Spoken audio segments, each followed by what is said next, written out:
Sumpah Pemuda.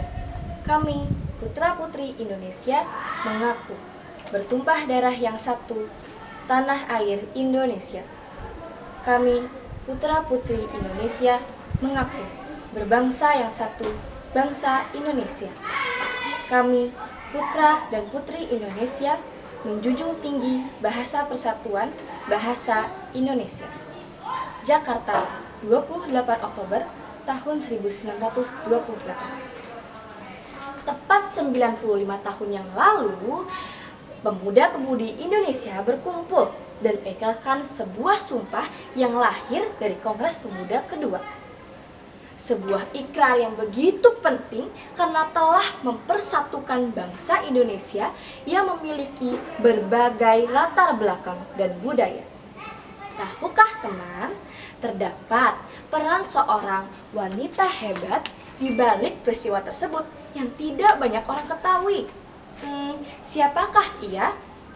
Ia adalah Nyi Raden Ramatul Hadiah Puradireja atau akrab dengan nama Emma Puradireja. Sosok wanita cantik yang luar biasa memberikan pengaruh besar dalam perjuangan seorang wanita pada era penjajahan di daerah Jawa Barat.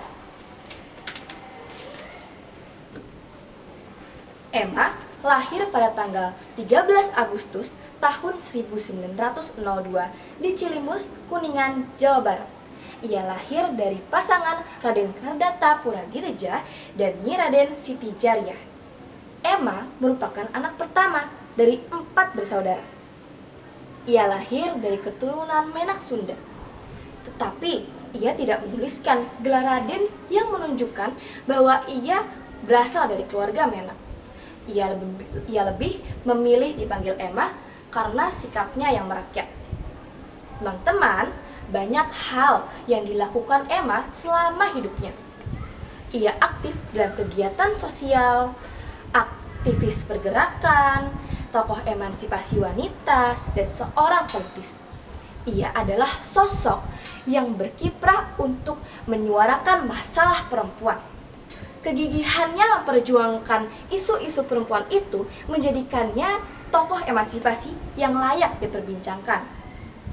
Secara singkat, dapat diceritakan, Emma telah menjadi aktivis sejak usia belia pada usia 16 tahun dan tidak berhenti berkiprah hingga akhir hayatnya di usia 73 tahun. Menjadi salah satu anggota Jong Java yang didirikan oleh Satiman Widjosanjoyo, ia turut berperan memperjuangkan persatuan pelajar pribumi dan memantapkan nilai kesenian serta pengetahuan umum. Tahun 1927, ia dan teman-temannya seperti Artini, Sumarjo, Ayati, Emma Sumanegara, dan lainnya membuat Dameskring. Dameskring adalah lembaga khusus pemuda-pemudi Indonesia yang berpusat pada penggalangan nilai bangsa Indonesia lewat beberapa acara, seperti membuat organisasi perempuan. Ketika ia menjadi ketua Young Islamitenbund cabang Bandung pada tahun 1926, dapat dikatakan ia telah memosisikan dirinya sebagai pelopor kesetaraan. Tentu tidak mudah menjadi pemimpin sebuah organisasi pemuda Islam pada era ketika kesempatan perempuan untuk mendapatkan pendidikan saja masih susah. Belum lagi soal kepemimpinan perempuan dalam Islam yang masih sering diperdebatkan. Tetapi Emma berhasil menerobos sekat-sekat gender dengan memimpin sebuah organisasi Islam dengan anggota laki-laki dan perempuan. Dalam gagasan terkait peran perempuan di tengah masyarakat, ia pun kerap menyebutkan bahwa laki-laki dan perempuan adalah partner dalam membangun masyarakat maupun keluarga secara bersama-sama. Perempuan adalah penyangga sebuah bangsa, maka memuliakan sebuah bangsa berarti harus juga memuliakan perempuannya. Dengan kisah perjuangan Emma ini, kita bisa belajar bahwa keberhasilan bangsa tidak dilihat dari sebuah gender, melainkan dari kegigihan dan perjuangan kita sendiri.